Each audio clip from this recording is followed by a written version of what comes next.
The following is brought to you by the Social Suplex Podcast Network. This is All Things Elite.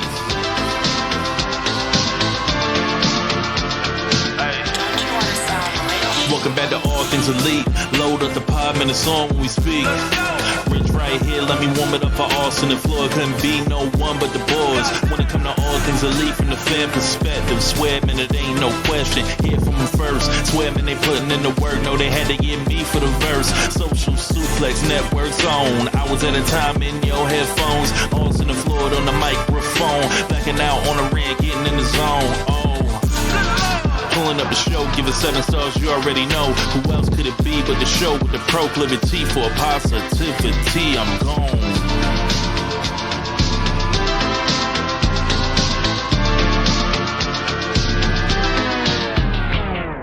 Hello, everybody. Welcome to episode 204 of Social Suplex's podcast about AEW with a proclivity for positivity. Welcome to All Things Elite.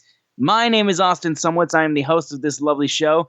I am holding it together right now, even though I have a bit of a stomach bug that's gone around my family and literally hit every single one of my family members. So I'm holding it together. I've been sick for close to a week now, but I'm good. I had to be on this episode of this show. I couldn't miss it. But I am joined with me, as always, my good buddy and friend, Mr. Floyd Johnson Jr., my co-host. My man, how are you doing? I am stressed. And that's not a word you hear from me very often. I am stressed. Before I get into why I'm stressed, I want to start the show by wishing a very, very happy birthday to my girl, my home girl, my little sister, my other little sister, Mrs. Sydney Sumowitz, yes, whose birthday was yesterday. Just wanted to say happy birthday. Hope you had a good one. Well, it sounds like people were sick, so... It was good up until, we got home from yesterday. Today was a little bit more rough. Her actual birthday was awesome. We went to Cedar Point, rode a bunch of roller coasters. It was a blast. Okay, that's good to hear. That's what I like to hear. So, happy birthday, Miss Sydney. Hope, how old is she now? 23? She is turned... Yeah, no, she's 24, I'm pretty sure now, yeah. 24. Oh, my God, 24. This is her Kiefer Sutherland year or her Kobe Bryant year, whichever one you want to pick.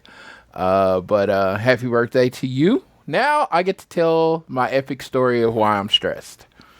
As you all know, August 27th in London, the biggest wrestling show ever. Now it's official with numbers. It's the biggest wrestling show ever. It's going to happen, called All In. So around late May, June, I was like, I'm going All In. I put in my passport stuff, paid to expedite it, all that stuff, 7 to 9 weeks, right? Mm-hmm. Bought my ticket to the London in late July, got my hotel, got pretty much everything. I'm going to London. Plenty of time before my the 7 to 9 weeks was like 3 weeks before London. I'm good. Well, it is now 7 days before I'm supposed to leave to London, and I still do not have a passport. Mm-hmm. And I have to tell y'all, I have lived pretty much like the last 10 years or whatever, pretty charmed, pretty blessed. Generally, everything I wanted to go, except, Cody winning the title, pretty much goes the way I wanted to go. I have no problem admitting that. I am fortunate. I am blessed. I am all the words that other people use. Well, my luck is feeling like it's starting to run out because I get an email a couple weeks ago saying, hey, it looks like you put the wrong social on your application. And I'm like, dude, I checked over that 12, 15 times. No, there's no way I did that. Go back to the application. Yep, social's wrong. So, okay, got the email, printed it out, literally went down to the post office, overnighted the correct social. They said they got it, confirmed they got it, whatever. They said, hey, you have to, within 14 days of travel, you have to, if you haven't got it, call, we'll get you an appointment. So last Thursday, a week ago, I called and I was like, yes, 14 days. Haven't got it. Let's get an appointment. They like, well, no. It's not in 14 days. It's inside of 14 days. So you have to wait till Friday. So I called Friday, and they were like, oh, okay, we're not giving you an appointment yet. We're going to email over them and tell them to hurry up, basically, right? Yep. So they emailed over, and they said, well, it has to be within a certain amount of days. Call next Thursday. Well, I checked, oh, my God, I checked the passport thing 100 times today, and 100 times since then, and it got to today. I was dreading today. I didn't want to try to make an appointment. I called in, got straight through. They said, hey, we got your appointment Monday in Dallas. Woo-wee. Yeah, super excited. So, no. This, you feel like, oh, I won. This is the halfway point. Well, when you send in your passport, you have to send in your birth certificate, right? Mm-hmm. So I'm doing the checklist of things I need to bring for my passport on Monday. And it says I need my birth certificate. So I called and I was like, well, y'all have my birth certificate. So I don't need to bring it. No, this is a new area that's not the one that's doing your regular information, so you have to bring back your birth certificate. I'm like, well, you have my birth certificate. I only have one. They was like, well, you're gonna have to do something. So panic ensues because I only have one birth certificate. So I then find out, hey, I'm from Missouri. I don't have to go all the way from where I'm from, St. Louis. I just have to drive to Missouri to get my birth certificate. It's only 3 hours away. It sucks, but I got to do it, right? Mm-hmm. So I'm filling out my application because I have to, basically everything I did the first time, I have to now do again for this other place. So I have to do the application, go get the pictures made, all that stuff, right? So I'm filling out the application again, and I bring up my old application, and I just kind of just going through it, dude. I don't talk about it a lot. I have ADHD. I know it feels like everybody in the world has ADHD. I personally don't talk about mine. I have it. I get through the day. You'll see you'll see typos and all that stuff because my brain kind of works faster than my typing works. So shit happens. I get it. But I've always been able to manage it through my life, to do a job where I have to do multiple things at the same time so I don't get bored. It's beautiful. I've always been able to hang with it. I did not realize how bad actually it had got. So I go through the first application, and I realize why it hadn't been done. It wasn't like one error. It was riddled with errors. Like information I know, like 100% know. Like I think I got where I was born wrong. Like just brain works faster than I type. I go through afterwards, and on the information, as I'm looking at it, my brain corrects it. So I can't even proofread it. Because I would have told you, if you would have asked me about my first application, I would have said I proofread it 5 times. And it was still so many errors.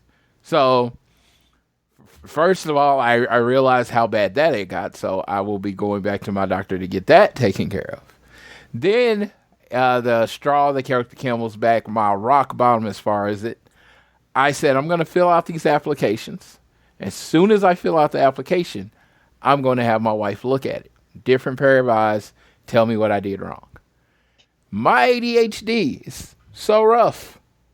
It literally took me 6 times filling out the application before I got it done with no errors. 6.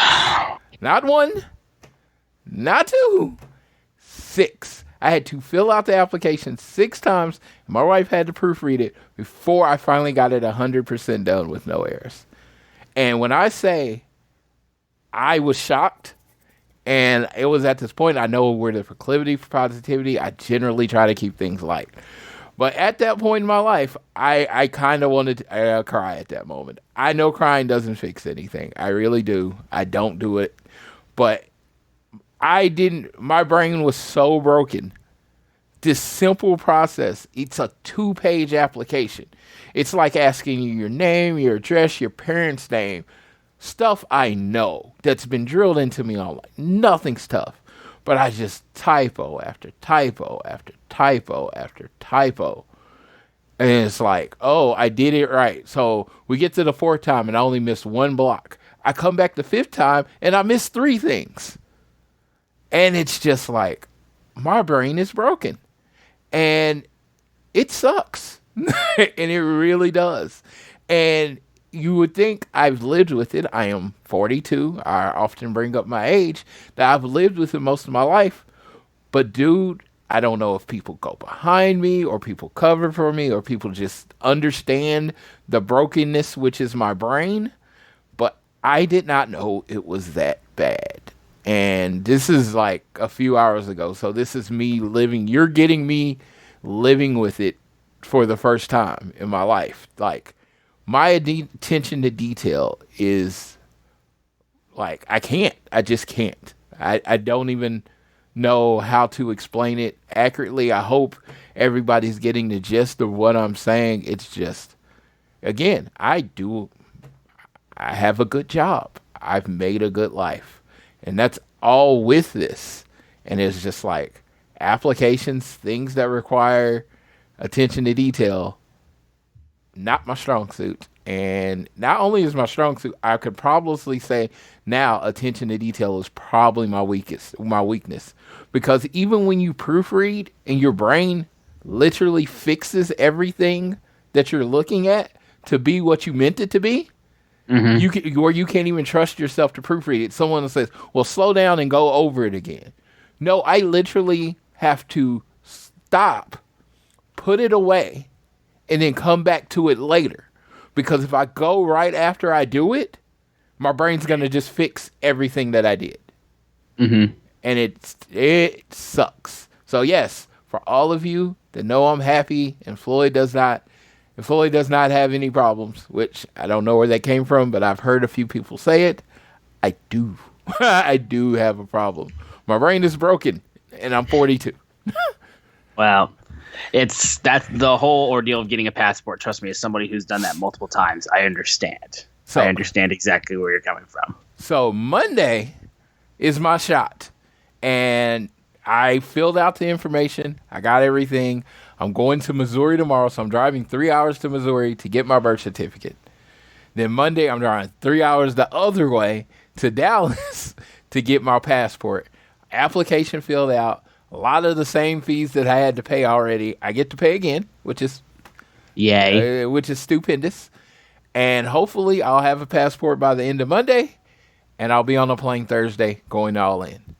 And it's so funny because when stuff goes wrong in your life, you like to have someone to blame, right? And you're like, oh God, if this person had did this, damn you government.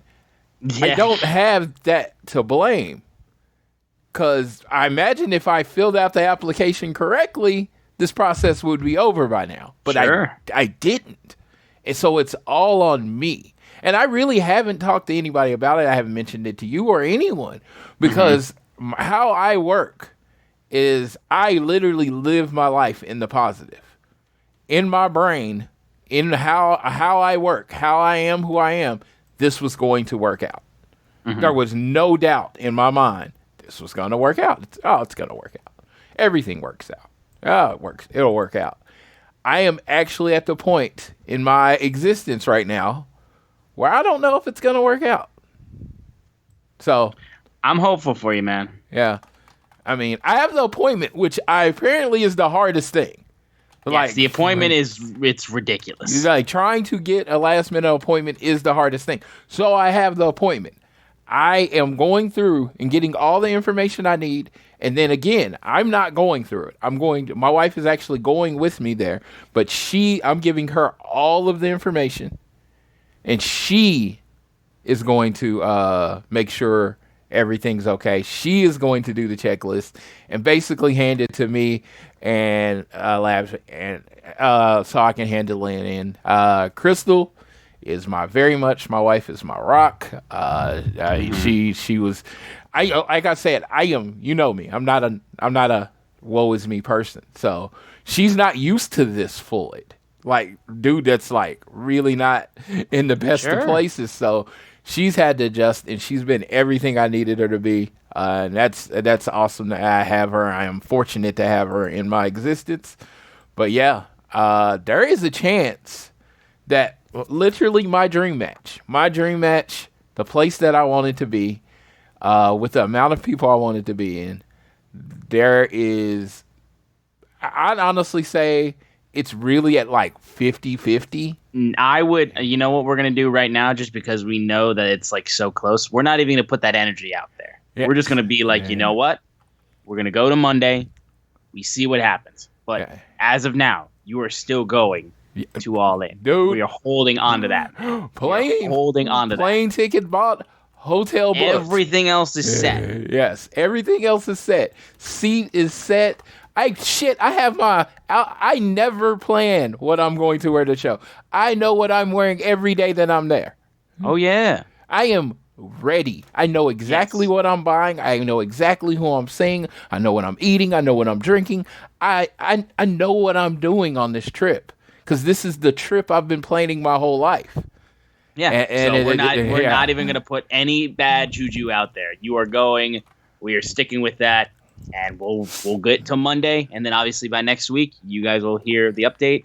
And I'm hoping everything works out. So. Yeah, I was about to say, the only update is the story of the week is I'm going to London. Because next week, honestly, we're probably not going to review a lot of shows. We're probably just going to preview. It's just going to be, I'm going to try to get JR on, and we're just going to preview All In, because it's literally the biggest show in wrestling history. Damn straight. And like, by the numbers now, it's the biggest show in wrestling history. Don't let the tweets going around being like, WWE announced, WrestleMania 32 had over 100,000 people in it. That's already been debunked. And it literally, Twitter had to go through and like, it got the notification of like this information is misleading. It's like using the Fightful and all those other links saying like, no, it was 80,000, like round it was, like 82,000. Like, don't lie to yourself. This is the biggest wrestling show, bar none right now. Dude, and then like I said, I don't that's funny. Like I didn't even know that was a thing. I try not to get bogged down in the Twitter drama. I don't do I just relay it. I want people to stay vigilant, and I want people to support AEW. But guess what? I tell everyone, and I say this. My friend Rich, like, no one watches more wrestling than me, because I watch every WWE show, and I watch every AEW show, every Tony Khan produced product that there is, every week. Every week I watch it. It's like, and that being said, is I don't know. It's like, spend your money where you want to spend your money, enjoy what you want to enjoy. But and I know people enjoy the wars. Like I said, I've seen Marvel and DC play out, and I've seen all the different wars. And if that's what brings you joy, please continue to do it. But like, don't lie. There's no reason to There's no reason to lie. I'm like, facts are facts. I know fake news has become a incredible like meme or something to say, but most of the time it's just like, it's just numbers. These are independent places saying, hey, this is what the number is. And I'm like, if you don't like the number, it doesn't make it any less true. Like, you can not like it. I'm like, I don't like Collision's ratings over the last 2 weeks. I hate him. But guess what? They still suck. I can't argue against it. They're not good. It's like, people are like, well, DVR, blah blah blah. Yeah, that's great. But if they were at 700,000, now they're at 400,000. That is a fact. I can't argue against a fact. People are deciding to either record it or deciding to, go have fun, which we all knew was going to be a thing with Saturday nights. So this is, if people did not know this was, coming, I feel bad for you, because we'll see what the rating is this week though, after what happened last week. Yeah, because on Saturday nights, this is what I get off at work at 7 Central, the time Collision came out. Pre-Collision, Saturday nights was I'm taking a Benadryl and a melatonin and going to sleep for like 8 hours. I just went to bed. I didn't do anything on Saturday night. Now I stay up an extra 2 hours to watch Collision, but generally Saturday night at 7, I went to sleep. So the fact that people aren't breaking their plans and changing their lives to stay in an extra 2 hours on Saturday does not shock me. It's a fact. I wish they did. I wish the numbers were better. They're not. It just is what it is. Well, we got a lot to talk about, even more so than just the numbers of Collision, because there's a lot to get into. I mean, yeah, no, it's like, and you saw what the news, you saw what the news of the week is. So yeah, let's get to it. So yeah, we got a lot to get into. Of course, AEW has been in the news for a multitude of reasons, and we also just came off a Fight for the Fallen's Dynamite and Collision from last week. We got a lot to get into. We're on the heels of All In less than 2 weeks. So before we get into everything, though, we want to make sure you guys are downloading this fine show on Google or Apple Podcasts. If you listen to us on Spotify or wherever you choose to listen to us, please give us a share with your friends, family, coworkers, whoever you wish. And be sure to subscribe so you don't miss an episode, and also leave a rating and a review. All of that helps us out a ton. But an easy way for you guys to help us out is by following us on social media. We are at we are at AT Elite Pod on Twitter. At Social Suplex make this show possible. You can check out all their other shows that they have on their network. I am at Austin Sumowicz, SZUMOWICZ. And Floyd is at Floyd Johnson Jr. And the big news of the week is what the fuck else at this point. I honestly didn't know how wrestling media was going to make it week to week at this point, but I'm glad to see that their paychecks have cleared since they've decided to once again milk the cash cow that is CM Punk dry. I mean, they already had, but they still can get a little bit more out of it, because that's exactly what happened this week.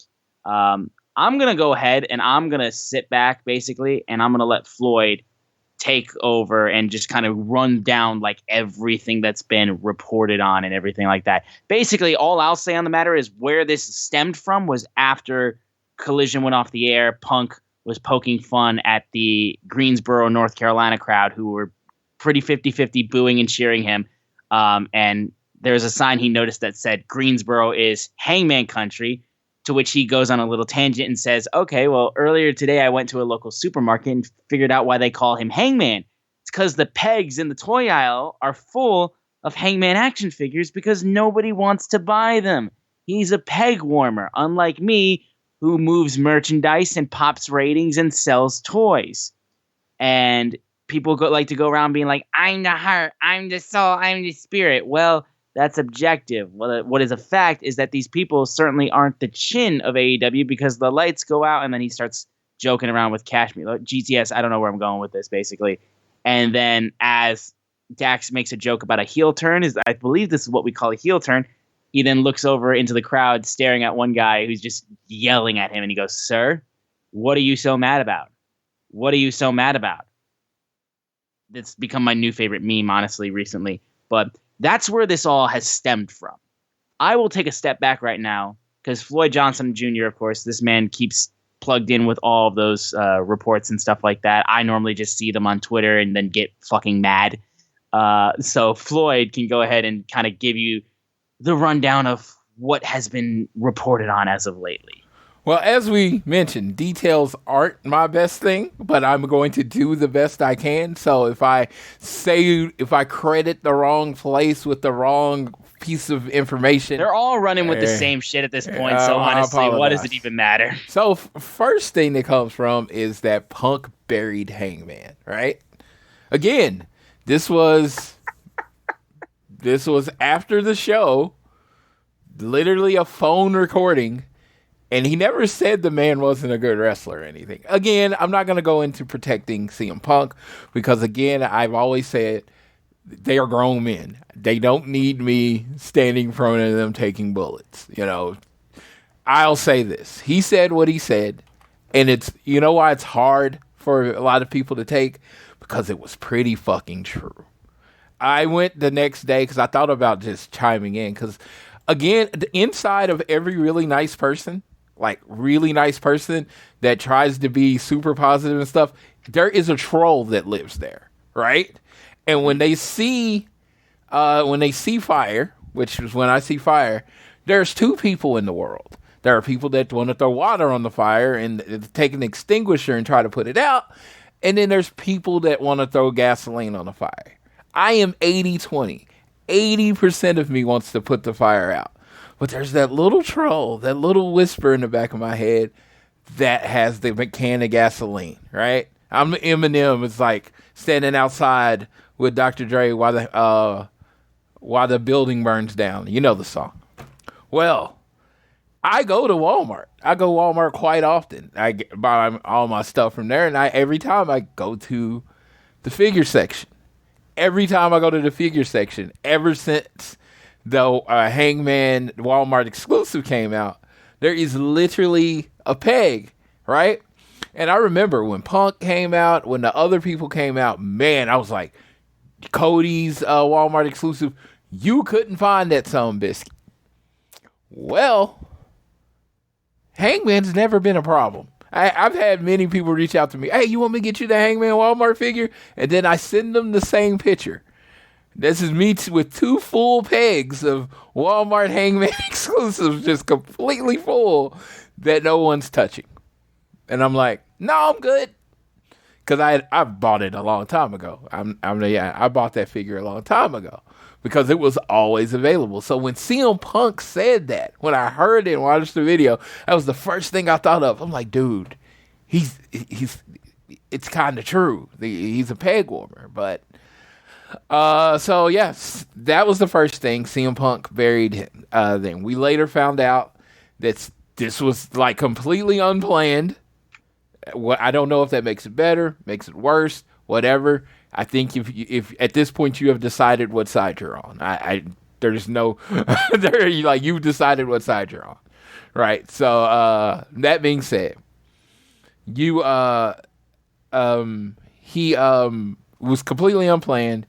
He sent an apology because he didn't really mean to go in that. Maybe he was trying to start a program with Hangman. Maybe he wasn't. No, he sent an apology because people were getting so bent out of shape about it and were pissy. I don't mean to interrupt, but like again, we're people being so sensitive. Oh, you can't sell toys. He buried him. Y'all are fucking children. I'll step back. I'm sorry. I can't. I fucking can't. I'm so mad.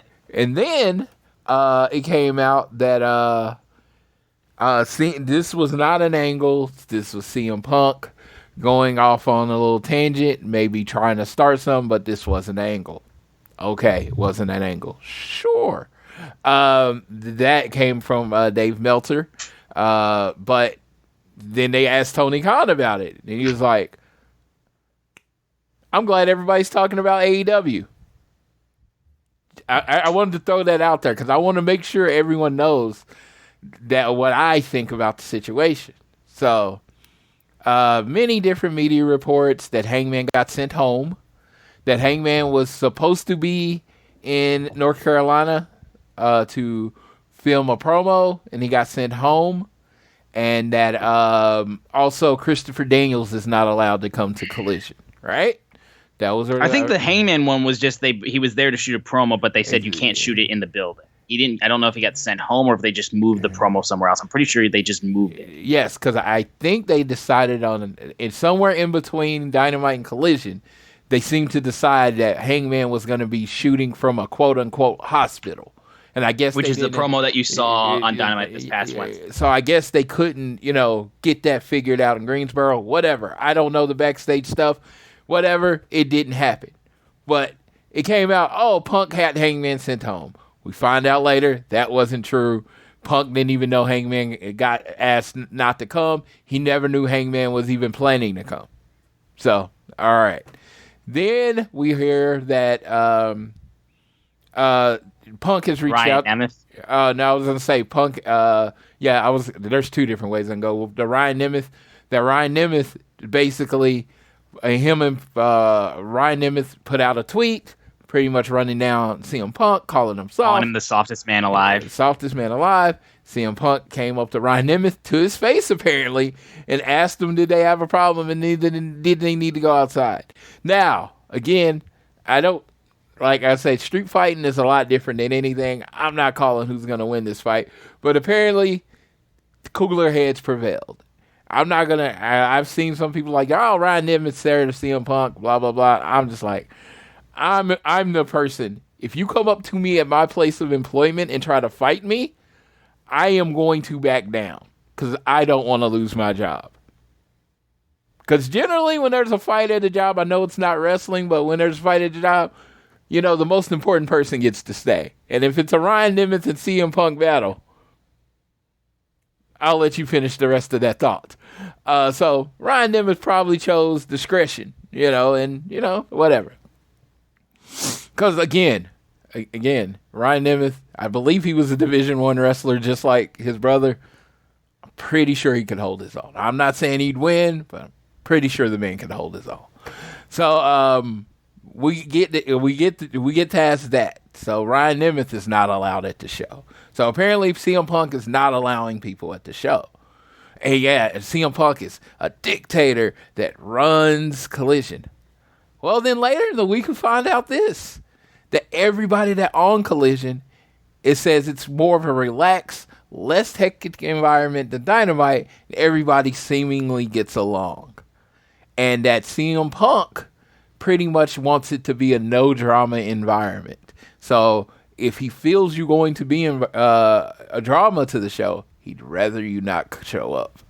AKA the man that called him the softest man alive. Because if you get on social media and you call someone the softest man alive, to me, where I'm from, when someone calls you soft, that means you want to fight.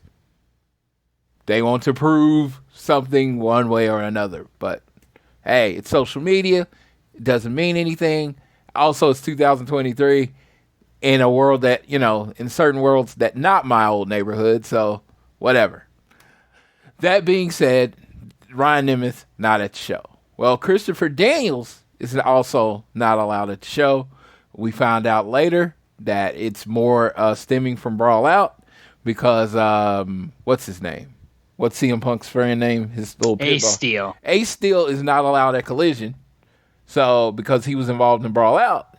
So CM Punk's like, well, if Ace Steel's not involved, Christopher Daniels was there, so he shouldn't be there. And this is all, again, media reports, speculation, CM Punk, Ace Steel, Christopher Daniels. None of the parties have directly tweeted or commented on this. This is all backstage wrestling media reports. I want to be clear on that.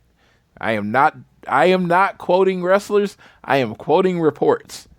So apparently Christopher Daniels, the head of talent relations, is not allowed at Collision. That's neither here nor there. And then, of course, CM Punk wants to work with the Young Bucks, wants to work with Kenny, blah, blah, blah. He's tried to meet up with the Young Bucks. They don't want anything to do with them. They were setting up a meeting to discuss what the Young Bucks and FTR were going to do going forward.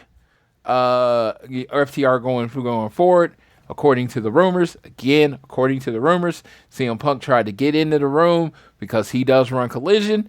And so he's trying to get into the room, and they told him not to come because apparently the Young Bucks want nothing to do with him. All right. There we go. I think that's everything. Have I missed anything? I'm pretty sure you got most everything. Yeah, okay, because like I said, attention to detail is not my thing. That's everything that's not reported. So I'm going to give my very quick thoughts on it, and then I'm going to mute myself and let Austin do what he do. So my very quick thoughts on it is this is wrestling workplace drama that we shouldn't see. That's it. I like wrestling. I like tuning in on Wednesday and tuning in on Saturday and watching wrestling. I like when drama leads to matches and leads to believability. If you want to use shooting and all this shit to build a match, go for it. I'm all about that. But the rest of the stuff that seems to be driving away part of your audience, we need to somehow get rid of that. If CM Punk's the head of that, he needs to get out in front of it. Again, there seems to be a tone to me that the wrestling media does not like CM Punk. So it's either one thing, they collectively don't like CM Punk, or CM Punk's a dick. Which, honestly, they're not mutually exclusive. Which, again, he could be a dick. I don't care. I just want to watch wrestling. I want them to put on good matches. My last point is Hangman needs Punk. Hangman, in my opinion, and in opinions of sword sites that went out there, and I was saying this last week, he seems directionless now. He has seemed to be relegated back to Hangman and the Young Bucks bitch. The side act. Your young boy. He's not the main eventer. he was presented for in year 1 and year 2 in AEW. He is not that. I know he beat Jon Moxley earlier this year, but he doesn't feel like the Hangman. He doesn't feel like the drinking out cowboy that came out and just buckshot Lariat at people and went on about his business. He feels less than what he was. So that being said, I think real life, personal drama, personal feuds, build storylines, helps build wrestlers. I think a feud with CM Punk, where I believe he would have to come out on top, could get him back on the right path, get him back in the main event, setting up for a challenge with MJF or whoever the world champion is going forward. So I think they should take this drama and use it in wrestling, but that's always my take. My take is boring at this point. Use real life drama for wrestling. Yes. When X-Pac came to WWE, and I know this is forever ago, and he was like, I came back to WWE and Kevin Scott Hall would be here with me if they weren't locked down. Not 17, 18-year-old brain thought that was the realest shit I ever heard, and all I wanted to do was watch more wrestling. And I'm just like, and I like living in that world. So yes, make me believe that real life drama is real. And make me believe that Hangman actually wants to fight CM Punk. Go out there, throw some potatoes, and at the end of the match, both of them have black eyes. Man, that's what gets me going. That's what I like in my wrestling. Not everybody's going to agree with me. Absolutely not. I don't expect you to. But I wouldn't say the peak of my fandom, because I'm actually living in the peak of my fandom, but the peak of my younger fandom was the Attitude Era WCW WWE war. And it was beautiful because it was just so much real life drawn into wrestling. You didn't know what was real. You didn't know what was fake. And it's beautiful. So I believe we should just use everything that has happened to make good rivalries. Now I will mute Austin and I will listen to you get pissed off. The only other thing I will add, I did forget one thing, was that there was a report from Fightful saying that Jack Perry and Punk had an argument over a planned spot for Jack Perry to use legit glass for a backstage segment, to which Punk took issue with, basically being like, why would we do that? That just seems like unsafe and unnecessary. That to me, I think is a nothing burger. I think that's just a conversation of like what like should be done. And you can have disagreements, and that's fine. That to me was a nothing burger, and that was just an add-on to, once again, the media milk train that is CM Punk. Is there anything else you want to add on that before I go batshit, Floyd? No, I mean, I know people don't want to accept it, but Collision CM Punk show. The show was made for CM Punk, so he has a direction on what it's supposed to be. And he wants it to be different from Dynamite, which I think they have successfully have a different tone to their show than Dynamite, which I thought that was the key to a second show. So if there's certain stuff that they don't want to do on Collision while they do it on Dynamite, that's perfect. And I also think Dynamite should probably do the same thing. I'm, again, not defending CM Punk. I don't know if the dude's a dick or not. He probably is, like all of us. We can be nice, we can be a dick, we can be a whole bunch of things, because the human condition is that we can be a whole bunch of things on the spectrum. We're not all just one thing. So, there you go. Okay. I mean, CM Punk is very out loud about what he wants professional wrestling to look like. He's very upfront about it. He doesn't hide what he wants professional wrestling to look like. Dax doesn't either. And other people, the Young Bucks don't. No one hides what they want professional wrestling to look like. He actually has the power to kind of dictate on his show what professional wrestling looks like. Sorry? I mean, is that? I think that's something people want him to apologize for having a preference. So yes, I'm sorry, CM Punk has a preference. Okay, so. Y'all may have remembered at the top of the show, I told you I've been fighting a bit of a stomach bug. I've been relatively kind of like sick or whatnot. Not as sick as I am with y'all motherfuckers. Whether it be the wrestling media or whether it be wrestling fans. Like, I hate some of y'all sometimes. This is ridiculous that we're doing this whole shabacle again. First, going back to the after the show thing that Punk did. That to me was another nothing burger. The fact that he had to text Hangman to apologize about it just shows how pathetic and sensitive some of y'all are. It was a line about not being able to sell toys. That's how that's considered a shoot. That's considered burying. That's considered that. Grow the fuck up, some of y'all. For real. This is ridiculous.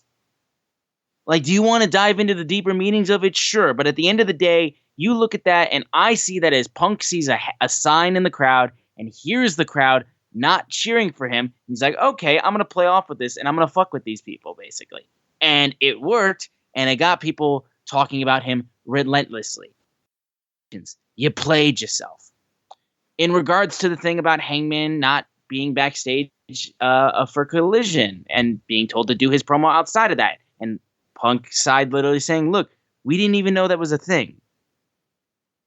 Again, y'all are just going on about that stuff, but what Floyd said was true. Hangman is just basically considered an elite lackey now. Speaking for the Bucks, backing up the Bucks, backing up Kenny. That was the great thing about Hangman's anxious millennial cowboy thing, was when he was away from the elite and he was doing his own thing and he had a little bit of a side thing going on with the Dark Order, and it felt real and it felt honest. And it was great. It's the best thing that Hangman has done in his entire AEW run. It's what led to him being AEW World Champion. Now he just feels like he's floating in elite purgatory right now, where he's just going to be a part of elite matches. And he doesn't have a storyline that just focuses on him or like his stuff. That's why I have said this Punk versus Punk versus Hangman thing and this Punk versus the Elite thing is inevitably where we are all going to go. I don't care if the Bucks refuse to talk to him or whatnot. This is the road we're going down eventually, and y'all are going to be like dragged kicking and screaming at this point while getting paid a lot of money to do so, because otherwise you don't bring CM Punk regardless. You don't bring him back regardless. If this isn't where we're eventually building towards, I still stand by that. The Ryan Nemeth situation. You called him soft and he called you out about it. He got up in your face like, do we have a problem? Was it wrong to do it at work? I'm not going to say why or not. I honestly don't care because, again, backstage stuff I'm not privy to, so it's none of my business. But you called him soft and he called you out about it. This is a man that is not shy about saying what's on his mind and getting pissed off at people when they want to say shit about him. Talk shit? Okay, I'll talk right back. Let's have a conversation. Is there a problem? The sending people, that's the last thing. The sending people away from Collision, basically being like, you can't be on Collision. The Christopher Daniels thing, you are the head of talent relations. I don't know why you wouldn't be backstage at every AEW show. That, to me, I don't even understand why that is a possibility, but we'll move past it. Regardless if it's CD, if it's Matt Hardy, if it's Ryan Nemeth, whoever the hell it's being reported is being sent away from Collision, you know who can stop all of that from happening? Tony Khan. CM Punk does not own AEW. This is Tony Khan's company. If Punk was like, I don't want him backstage at Collision, TK could be like, well, we brought him to Collision to do stuff, so he's going to do stuff, whether you like it or not, because we have brought him here to do things, whether it be Ring of Honor tapings, whether it be just to work backstage, whatever the case may be. TK can stop all that. He doesn't seem keen to, though, because the last thing I would mention, and I wanted to hold on to it, was the reports about when Punk first came back at the Second Coming, at the first episode of Collision in the United Center. It was reported that when he walked into the backstage area and Tony Khan saw him, he was chanting CM Punk. That's rumored and reported, but if that's true, dog, even I'm not like that. Calm the hell down. You're the boss and the owner of this company. You can't be like that. Because I'm fair enough to admit, people have problems with this man. Not everybody is cool with him. I'm gonna say this, just a small interruption. The 100% reason I said he was coming back the show after Brawl Out. I said he's Tony Khan's favorite wrestler ever. I know that. I've known that from Jump Street. But you can't. But if that's true that he was chanting for CM Punk, that's like ridiculous. That's fan behavior, and we love to talk about how TK is a fan. He feels like one of us. But at the end of the day, you're still an owner, and you're a billionaire, and you run this company. You can't do that. You didn't hear reports of Vince McMahon when Roman Reigns came back going like, Roman Reigns, even though you know he was doing that in his off time and in his head. You don't say that, though. Like I said, I don't even know if that's true or not. That's more reports that I'm taking with a grain of salt. But if that's true, again, not a great sign when you know people have problems with him, and for you to draw the line in the sand being like, well, the boss likes him, so if I have a problem with him, I know the bosses are going to side with me. You see how this starts problems? So you could easily stop that by just being like, no, you can't ban people from Collision. But again, Collision was made for CM Punk, so there we go down this thing all over again. And then my favorite part about the whole thing, honestly, regardless of all of the reports and the things I've gone over about and everything like that, was the Wrestling Observer headline, where it was a tweet on August 15th, and it was a Wrestling Observer video that was titled, "Can we just move on from all the AEW drama?" That is the pot calling the kettle black right there. Y'all are fucking enabling this shit. Can we move on from all this AEW drama? You're doing it. You're enabling it and you're feeding into it. How dare you say a line like, can we move on? You make money off of this. This is how you make most of your money. I honestly don't know how most of these people wouldn't get, like how Wrestling Observer would get a bump in subscribers if CM Punk wasn't in the news recently. You'd probably just be at a standstill with your sub count. You might even have lost subs in the recent counts because maybe people had to just stop subscribing for a little bit. You get CM Punk in there, and I know you got an influx. You can't fucking lie to me like you didn't. Don't act like you're not gaining from this and be like, can we just move on? Fuck off. Y'all are stupid as shit. In conclusion of this whole ordeal, I'm tired of y'all, honestly. This all stemmed from a bunch of nothing bullshit, in my personal opinion. And go ahead and call me a CM Punk fanboy like I know most people will. I don't care. I'm not out here defending CM Punk about the whole ideas about him banning people from Collision or stuff like that. If Tony Khan gives him power, he will use it. If he doesn't like you and all that kind of. But also, I've never denied that this dude's a dick. I've never denied it. He's a dick to a ton of people. Not a dick to me, which is why I'm cool with him. And he's very much upfront with who he is. And you can't just dance around back behind him and not have him find out about it and then be all shocked and agazed when he comes up and he confronts you on shit. The whole thing about possibly CD being banned, and he's like, well, he was involved in Brawl Out, and Ace Steel isn't allowed backstage, which I've even heard reports saying that Ace Steel was allowed backstage, and he was allowed to do stuff with Punk, and he was doing stuff with Punk backstage. I've read stuff like that too. So, can we get our story straight? This is just ridiculous to me, and you knew it was going to go down this route when he was brought back. Because y'all just hate this man, and you just can't get over the fact that he's still here. And we talked about Collision's ratings being bad. Collision this past week was a one-match show. And you know who's a big part about that match? CM Punk.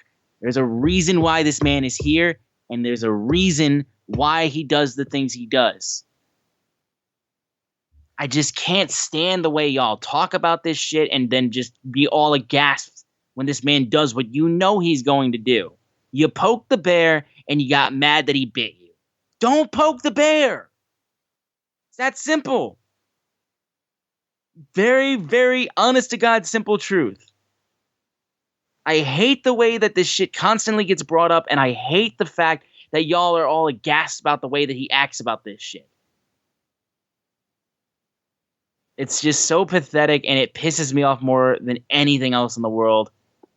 CM Punk is better. Is better than a lot of the guys on there, and also wrestling is better when CM Punk is in it. Straight up, that Collision show would have been a absolute skip if it wasn't for that Trios titles match that was in the main event. And there was a ton of other people that were in that match that also contributed to it, even some more so than CM Punk. I get that. I'm not trying to be like that guy. If you don't like CM Punk, I'm never going to convince you otherwise. And I don't want to convince you to like CM Punk. It's not my job. It's not what I care to do. But you know what this guy is about. And yet some of y'all just like to play dumb. Like you don't know what this guy is about. That simple.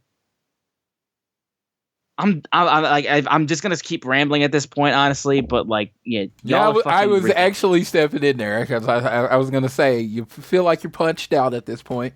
I'm just fucking tired. I'm fed up and I'm tired. Yeah, you're like Clubber Lane in like round 6. You're just round 5. I forgot what round it was. I believe it was only like 3 rounds. Yeah, it wasn't a very long fight.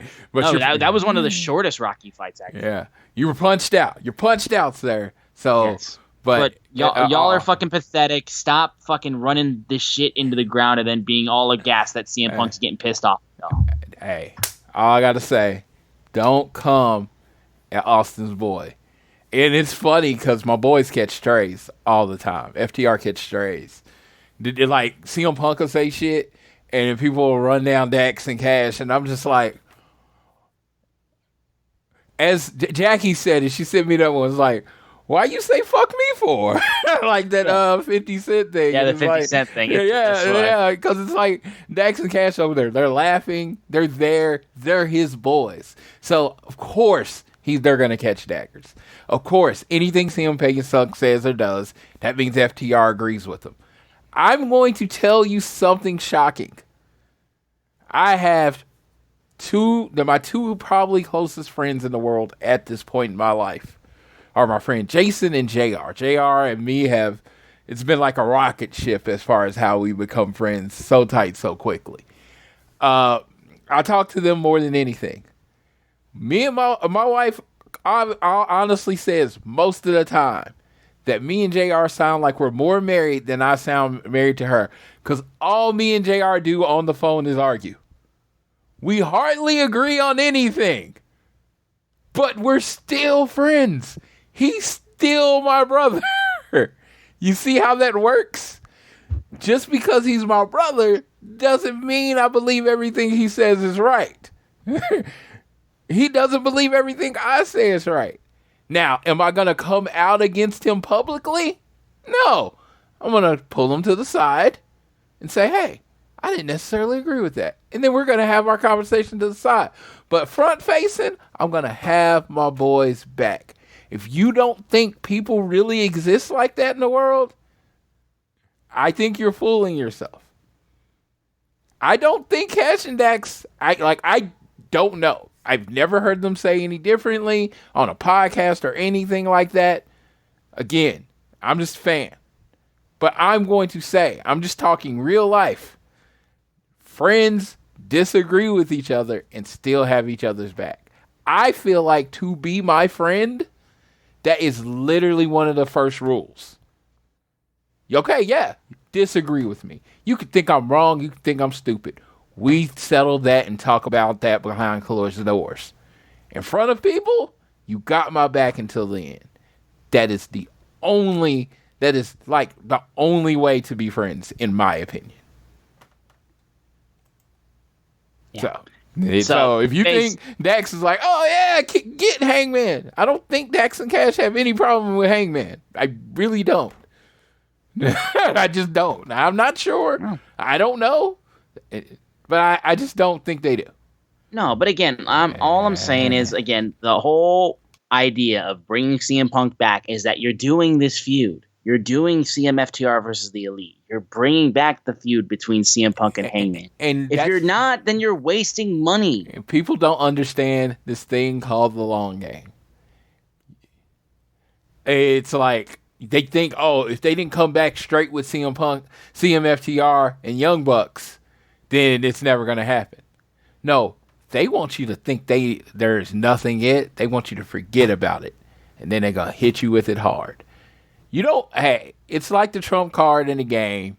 You don't play it when expected. You play it when you can slam down the card and say, you set, motherfucker. If anybody y'all play spades, y'all know what I'm talking about. If you don't, sorry. But you're set. Gotcha. Got that ass. Get off the table. You know, that's what you do. You don't use the trick play when everyone knows the trick play is coming. Yes. So in conclusion, Punk didn't send Hangman away. That was a whole bunch of nothing just to refilm a promo that was supposed to be filmed outside of a goddamn like hospital. So why would he film it backstage in Collision anyway? That doesn't make sense for that kind of promo. So there's that. The whole Ryan Nemeth thing, you call somebody a soft coward or whatnot, you call someone the softest man alive, you're going to get somebody coming up to your face like, do we have a problem? That's what happens. This isn't Twitter. You say shit about somebody, they're going to come up in your face and be like, what's the problem? People are so conditioned with Twitter and saying whatever the hell they want with no consequences. Here's the consequence. You got a guy in your face being like, what's the fucking problem? Okay? It's 2023. You don't live on the internet when you work at a company like AEW. There is actual workplace conditions. None of y'all are, and these people aren't 12. They're not in high school. Okay? You know, he's moving people away from like all that. You can't come to Collision with all these guys. These guys aren't people that are making money on the show. So, like, what's the fucking thing right now? If it was like he's not allowing big stars to be there, okay, I understand. These are people who weren't doing anything anyway. No disrespect, but they weren't doing anything. So what is the fucking problem? And then for y'all to be like, why are we talking about AEW drama? Why can't this stuff stop? And you're feeding into it. Y'all fuck off with that bullshit. I want to know that you know the reason we talked about it so long is the shows were kind of okay this week. Honestly, the reason why I was okay with going a little bit more long, and I honestly didn't stop myself when I felt myself rambling a little bit more, was the fact that this week in AEW, in general, it was a little bit light. It was shows to get to All In. I mean... Yeah, there's announce nothing. Matches, get to All In. I'm not going back and watching any of this stuff a year from now. These are episodes that no one's ever going to talk about except for one thing on Dynamite. And one thing that happened after Collision. Correct. So let's talk about some wrestling. Let's talk about some wrestling before I absolutely have my head explode. Yes, that was a fun little while. I hope y'all all hanged with us. Now, if you want to hear about some wrestling, here we go. We'll get back to positivity, man. I'm sorry. Like I said, this shit, it's been months of this. I don't do this often. Even in the show notes, I'm going to say, this is the time stamp where we stop talking about it. Yes. I apologize if I bothered somebody. I really don't. In case people want to skip Floyd might even edit some of my stuff out at this point because I went on for a bit. But I'm sorry. This has been 7 months of this shit, and I'm tired. Dude, and we're nowhere near the end. We're not. We're probably in the middle, but we're nowhere near the end. Yes. So we're moving past Rampage because honestly, it was more of a filler at Rampage. Oh no, big thing from Rampage. Oh, you got a big thing? Yeah. Saraya. Saraya did get the win, against Sky Blue, so it punched her ticket to All In. So she would be in the 4-way for the Women's World Cup. And this will be her first time wrestling at home it was 8 or 9 years. Again, don't quote me. That is the big thing, yes. Yes. And so she gets to fight for a title in the Fatal 4-Way, and for the first time 8 or 9 years. I do like that this is a callback to the first All In, because the first All In was a Fatal 4-Way. Yeah. Britt Baker was involved. That was one of the best matches on that show, too. Yeah, Britt Baker was involved. That is cool. A person that I don't know is ever going to get hired anywhere. Tessa Blanchard was involved.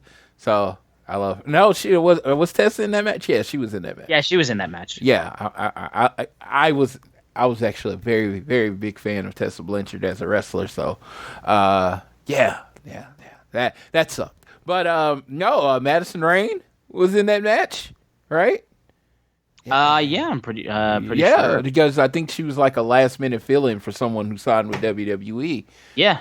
So it was Madison Rayne, Britt Baker, and then Chelsea Green. Deanna, and it was Chelsea Green. Okay. I don't know who it was that... I remember the Hot Mess being there, so I knew that for a fact. Okay. Was it... It was not... Deanna wasn't there.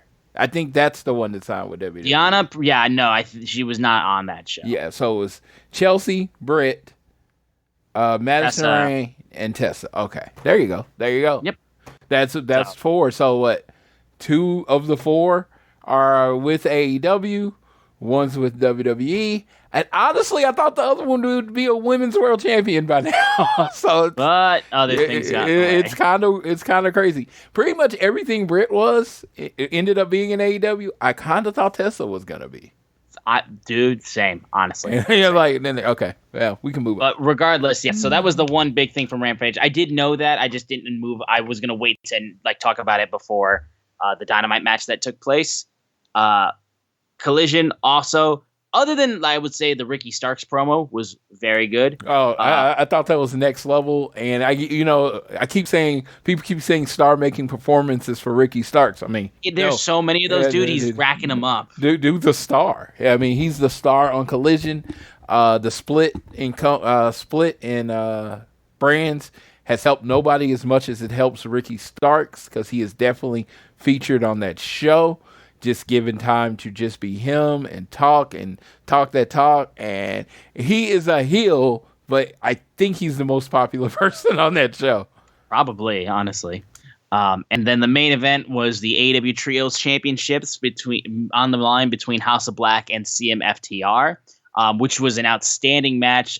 What I thought would happen. It was not Ricky Starks getting involved like I thought it would be, because Joe could have promo on earlier in the night, basically be like, you made me wait, so you got what you got because you made him wait. And Punk, after he dove to the outside, got choked out by Samoa Joe, keeping him out of the way and doing it behind the barricade so ref couldn't see it either. And then Dax and Cash got 3-on-2'd, and then House of Black retained the titles. Hey, CM Punk is not. See, everybody thinks CM Punk is this. He is not. I can't think of the word that I'm looking for. He's not immune to being a dumb face. Always, yes. Like rolling to the outside. No, Samoa Joe tells you, "Don't make me wait." And guess what? You probably shouldn't do. Make him wait. Then Samoa Joe says, "I'm going to." Basically, he says, "I'm going to." Earlier in the show, says, "I'm going to get you," and then you get got. Yeah. So it's like, I feel like you should have addressed it before the match so you didn't get choked out. Yeah. Probably just too busy responding to Dave Meltzer bullshit or something. I don't know. Yes. No, honestly, the giant Samoan man that's mad at me is going to get my attention. I'm just saying. Yeah, that's going to be the main thing I focus on, as opposed to somebody who's writing mean things on Twitter. But the match, like I said, it was really good. I love that we got the face-off between Malachi and Punk. Like, that was such a great face-off, and the way that he ducked the roundhouse kick and then sat down cross-legged, and then they had their cross-legged face-off, and then both their teammates came up and they know how to do this shit and then make it feel so huge. Like, the way that crowd went ballistic, because we've seen the spot of the teams all get into the ring and they face off and then they all start punching each other. We've seen that spot so many times, and it's kind of hard for you to get really gassed up, I feel like, to that. You see a lot of that happen, and then some of the reactions aren't as huge as you would like it to be. This was different. The way when Punk and Malachi sitting cross-legged facing off, that gets people going crazy after Punk already sat down. And then you see Brody and Buddy come in. And you see Dax and Cash come in, and then Punk and Malachi stand up, and then the crowd came alive. It felt like they were mostly just kind of other than the Ricky promo and seeing the Acclaimed, everything else they were kind of just moving slowly, and then they finally came fully alive for this match that everybody was waiting for. It was just outstanding, really good match, I would say. Match of the night, obviously, for Collision.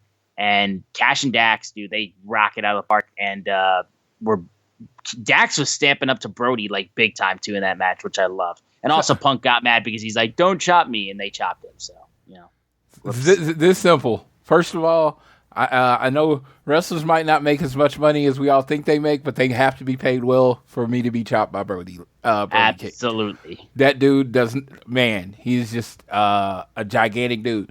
That dude is not as big as some people in wrestling, but he comes off as bigger. He's 6'6", 6'7", whatever height he is, but he literally has that 7'2" Big Show type of presence. At any point, this man's a threat.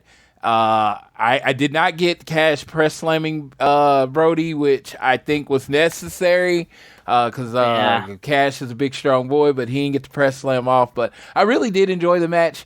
I truly believe, and them being honest, they left a little on the table. There's a bigger match, a more exciting match. There's big match FTR, right? And then there's kind of regular day FTR. And I feel like this was regular AFTR, which was still good. I just think they have an epic trios match later on between these 6.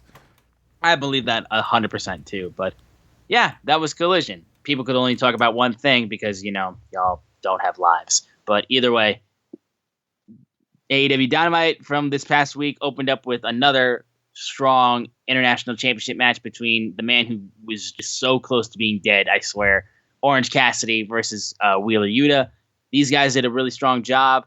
Was not one of the best matches that we've gotten from like OC's incredible run with the international championship, but it was still very, very good. The way that they just traded back and forth, I felt like it was a strong match. And again, it continues to shine a light on how good the international championship run of Orange Cassidy has been. And then after Yuta tried to go for the seatbelt, Orange rolls him up and holds on to his pockets, gets the win, pins him. Claudio immediately jumps in and starts jumping him alongside of Jon Moxley. Also would mention, too, it was really cool when Orange Cassidy stared right in Moxley's face and hit the paradigm shift, which I loved. Best friends then come out to even the odds. Then the Lucha Bros come out, and they start trying to even up the odds as well. However, as Moxley proceeds to try to get out of there alongside Claudio, they grab steel chairs, and they're about to go in. And Eddie Kingston, back from Japan, back from the G1, comes back and outstanding pop, and then starts brawling with Claudio. Everything breaks down, and then he gets on a mic, and Eddie says, "All in, us boys and whoever else you can find against you guys in a Stadium Stampede match," which, holy shit. First of all, this, I believe, will be the first Stadium Stampede match that they've done where it's already in a stadium. So that's going to be interesting to see how they do that. I feel like it'll be kind of like where the crowd is in the stadium with them, right? That's what I'm saying. Yes. Yeah. Okay. Yeah. So it's going to be interesting how they do that. I wonder if it's just going to be anarchy in the arena, just in a bigger venue. Oh, absolutely. Absolutely. Yeah, that's what I figured it would and be like. And it's going to be great because let me tell you one of the strong things about these matches for people that are in the crowd or whatever. Like, you have your front row seats, right? But when they do the stadium thing, every part of that 100s and floor section becomes the front row. At some point, they're going to pass you. Some point, you're going to get a good video of some wrestler near you.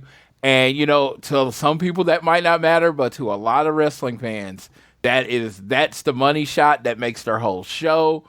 So, I dig that they're doing this. Yeah, a really cool match for them to announce. Great to see Eddie Kingston get back, too, from Japan after he was killing it over there. So that was awesome. After that, we had a sit-down interview with Kenny Omega and Jim Ross talking about what his plan was for All In. They were at Daly's place, actually, doing the interview. And Kenny Omega talks about how Don was a friend of his Uncle Larry the Golden Sheik, and then basically talking about that, how that was working out, and told him about how Don was trying to guide him to be the best athlete, but then he tried to justify everything he tried to do. And he's like, I want to move on. I don't want him to get in my head. I don't want this all to be about Don and the people he chooses to be having in his family. Talked about how him and Takeshita went back a long way. And he said, you know what? That new cash cow of yours that you think means the world to you, I'm going to take him away. Don Callis then interrupts it, and then he gets jumped by Bullet Club Gold, Juice Robinson, and Jay White. Takeshita then joins in. They start beating up about it. And then Hangman followed him to the hospital, and then he does a promo in front of the hospital, basically being like, okay, so you're going to start a beatdown. You're going to need to finish it. So here's what's going to be. Juice, Jay, Takeshita versus so Hangman, Ibushi, and Kenny Omega. So that's how they're doing that match. So it's going to be Kenny, Ibushi, Hangman versus Juice, Jay, and Takeshita. And they do that at All In. So a very cool match to be announced. So that was what that segment brought to. I thought it was strong. I love that Bullet Club Gold has kind of sort of been the Don Callis family, even though they've just mostly been like, jumping people they have problems with. And they've had, and look, Bullet Club Gold and the Elite, it's very clear to say why they have problems with each other. Even Bullet Club Gold literally said they were the most elite version of Bullet Club at this point in time. So shots, there you go. There's a reason why those two would have problems with the Elite. So, and we get another match with Ibushi. I think this will be a lot more up his alley because he's very familiar with guys like Juice and Jay and Takeshita. So I think this is, and I don't think Ibushi, like not knowing Kota Ibushi, but just knowing how the pride in wrestling that he seems to take, that he's not going to be super satisfied with that Forbidden Door. Sure, yeah. So I think he's going to basically come in looking better. And not Forbidden Door, but a Blood and Guts. Blood and Guts. And he's going to come in looking better, and he's going to kick the shit out of everyone. Absolutely. So yeah. I'm excited for this match, and I'm excited for more Ibushi because I love that dude to death. I love Ibushi. Another segment, this was also including Don Callis, inviting Chris Jericho basically to give his official answer, which came down to him saying yes. And it's like, Jericho Appreciation Society walked out of me. I need to get back to my roots and align with a man who is as low as I am. And they hugged, and he's like, that's great. Let's go drink and beat up some rednecks just like back in the day. But then he's like, you have a canvas here that you're like a picture that you're hiding up here. What is this? Like, oh, it's just another picture of you, me, and Bad News. One of you, do you want, which one of your houses do you want it sent to? But it's like, well, you have it in here where I want to see it. He's like, Chris, no. It's like, if it's a gift, I want to see it. He pulls the cloth off, and it's Don Callis holding Jericho's decapitated head. And he's like, the hell is this? He's like, it's a practical joke. He's like, did you think I was going to say no? So over a business decision, you were going to have me assassinated, beheaded if I said no to you? It's like, no. It's like, I paid a lot of money. This artist screwed up. And he's like, stop lying. I've known you since 1989. You scumbag lowlife. Shout out to Mel Coleman Art.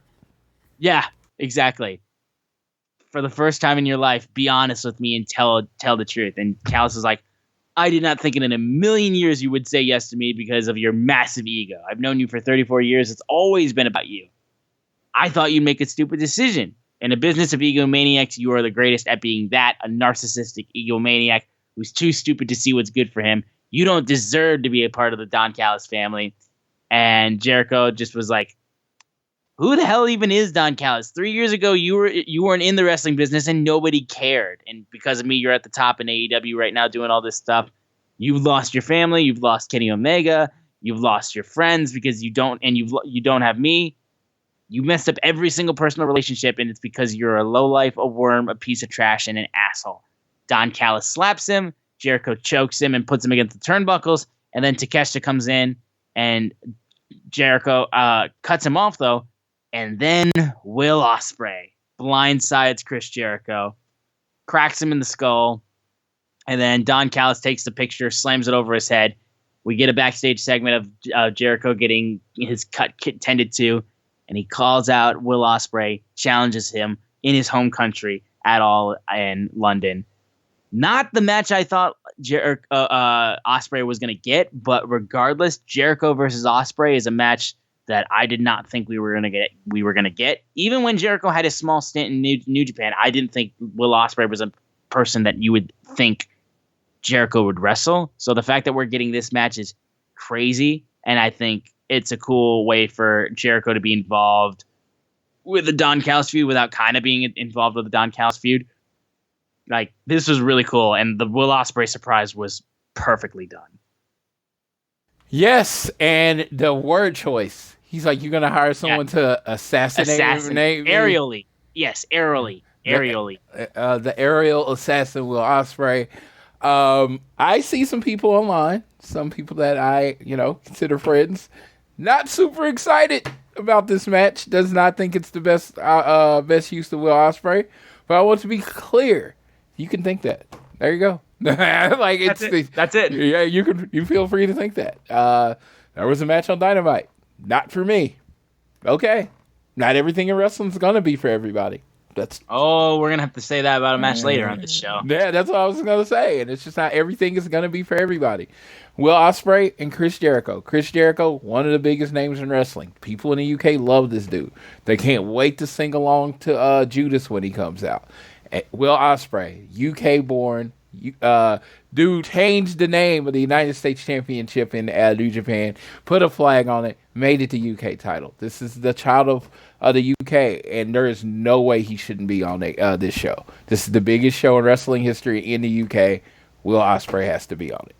I mean, dude, if Davey Boy was still alive, I'd be like, he needs to be on it. Like, dude, they should have, like, a battle royal doing 0 Hour, and, like, every active British star that's not signed with a major company should be in it. Every British wrestler should be able to say, I was there. And it's one of those things, I know people don't like this, I think they should find a way to get everybody in AEW on this show some way. I know it's not possible, but like when they're doing the Stadium Stampede, they should have different cameos of people in the back, because this show, as we get towards to it, it's not about any wrestler. It's not about a main eventer. This is about AEW. This is a celebration of pro wrestling. Oh yeah, for sure. Darby Allin and Nick Wayne versus Gates of Agony was next. This was a solid enough match, the little guys versus the big guys, and it was a pretty solid match, I would say. The biggest thing, though, honestly, was when Swerve was about to go jump Darby Allin and Nick Wayne, and then that's when Sting shows up on the Titantron. Not just Sting. But not just Sting. Joker Sting. Oh, yeah. I told you I saw a little bit of the Joker coming into his face paint again. He did. And now we just started seeing him act like Joker Sting again. And, oh, it was so good. He's like, I'm directing movies. Yes, and the star of his movie, Prince Nana. Okay, now, I consider myself tied in. The 9 and 11 thing, what was that about? I think it's just literally like he forgot about it, honestly. Okay, because I thought like somebody was mentioning it might mean something, and I didn't. If it did, it went over my head. So yes, my maybe favorite people smarter than me know. My favorite wrestling groups. I guess it might be like a Joker reference, like you didn't even know what day it is or whatever. I don't know. My favorite wrestling groups have been anti-punk lately, so I have not been into my favorite wrestling groups a lot. So I wanted to ask, but I didn't want to hear. And apparently being anti-punk means you're anti-FTR, even though they weren't even involved with the whole ordeal. It's the same shit I've been talking about. Again, we don't need to address that again, but CMFTR till I die. Literally, if you hate CMFTR, you will hate everything I'm wearing in the UK, because everything is pink and black. and I just hate y'all. So it's all mutual. All pink and black everything. Seriously. Represent, brother. Represent. Dude. But no. Dude, I got a pink polo to go out in. Let's go. Let's go. But yeah, so Joker Sting is literally being like, you better have eyes in the back of your head, and because we have a coffin match in Wembley Stadium, red blood cells are already moving, and he goes, it's showtime, and the fucking grin on his face and the smirk, he's gigging it up, and it's so funny. Screams at Nana, and he runs away. He's like, Nana, come on, Nana. It's so funny. Dude. That was the best part about this entire thing, was just Joker Sting being Joker Sting, because he when he gets to do that, he goes all in, no pun intended, and just has the most fun with it. It's honestly so entertaining. I believe the first time I saw Sting wrestle was 1985. A lot of years before you were born. Let's not say the exact number. In 38 years later, 2023, this dude's about to be in a casket match in literally the biggest show in wrestling history. What? Where does this happen? With literally, I don't even think Darby's half his age at this point. I think Sting is more than twice Darby's age. I think Swerve might be the young, old, closest to him, maybe AR Fox, and they're still probably 30 years younger than him. So this shit is crazy. I just honestly, sometimes when people are thinking about this show, I'm like, okay, Chris Jericho when he was in WCW, was never the star of that show, right? Sting was the franchise of that show. They represent different generations of WCW. They're both going to be on this show, and it's just like, I want people to think about it as more than just a wrestling show, because at this point, this is a cultural phenomenon as far as UK and just pro wrestling in general. I mean, I'm going to talk about this more, and I'm probably going to say too much about it, but I just don't understand if people understand how big of a deal this is. Yeah. This is not WWE. They have literally beat the largest WrestleMania ever. They've sold more tickets than that. I don't care how much the tickets cost. I don't care any of your other reasons to argue. I'm just saying, the biggest wrestling show ever is not a WWE show. It's seriously crazy. And again, this is crazy. This is not a brag. This is not a shot at WWE. WWE's worth billions of dollars. Come on. They've won this race 50 times over at this point. It's just that, guess what? Tony Khan, AEW goes out of business in a year, which of course it won't. I don't think it will anyway. AEW goes out of business in a year. This is his legacy. This show is his legacy. This show is the Young Bucks legacy. The Elite legacy is this show. People were questioning, literally, 5 years ago. We are almost like 2 weeks from 5 years ago at All In. People were questioning whether they could put 10,000 people in a building. They're about to put 80,000 people in a stadium. Yeah. So if you have a problem with the Elite, I know I joke. You have a problem with Elite, you have a problem with pro wrestling. For real. Simple. Like I said, it's never, you can't deny the work that these guys have done to literally change the landscape of what the pro wrestling business looks like right now. It was a monopoly for the longest time.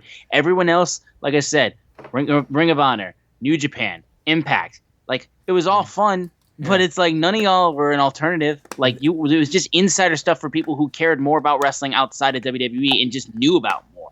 Yeah. But WWE, when you thought pro wrestling, you thought WWE. Now there's literally a second company that's about to sell out one of the biggest stadiums in the world. Yeah. You can put them in your Wrestling Observer Hall of Fame just on this. Yes. They could have never had a 5-star match ever, and you could have put them just on this. You want to talk about impact on professional wrestling?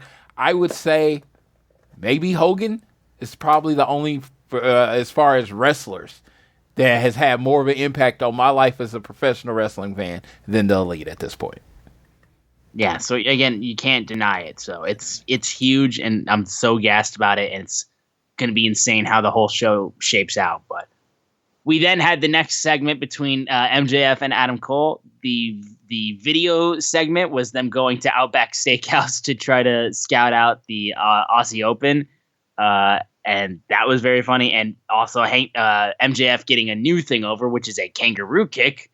And they proceeded. I don't know did you know who the guy was that they got caught to do the double clothesline to in the video? I didn't know if that was someone specific or if that was just some random guy. Oh, that was Charlie from BTE. That's what I thought. Yeah. Yes. That's Charlie remember. from BTE. He looked familiar, and I was like, there's a name to it. I can't put it there. I don't know if it's current, but when I used to watch the Ethan show, him and Jamie Hayter, that's her boyfriend. But that's, again, when I used to watch the show. And they said it on the show, so this is not me breaking any wrestling news. So yes. They're not together. I don't care. I just was watching the show about toys, and they happened to say it, and I remembered it. There you go. So there's that, and then they proceed to distract him and then hit him into a kiddie pool with the double clothesline. It was very, very funny. And then they proceeded to cut a promo talking about how the importance of this match, but then also getting a little bit of time to could throw some slight barbs at each other, in this promo segment. Yeah. I just want to let everybody know Tony Khan's a terrible actor, which was hilarious. No, it was terrible. Yeah. When they were like, we get called into Tony Khan's office, no, dude. No, and he was doing the yelling thing, and I was laughing. You didn't buy it for a second. It was beautiful, and I love it.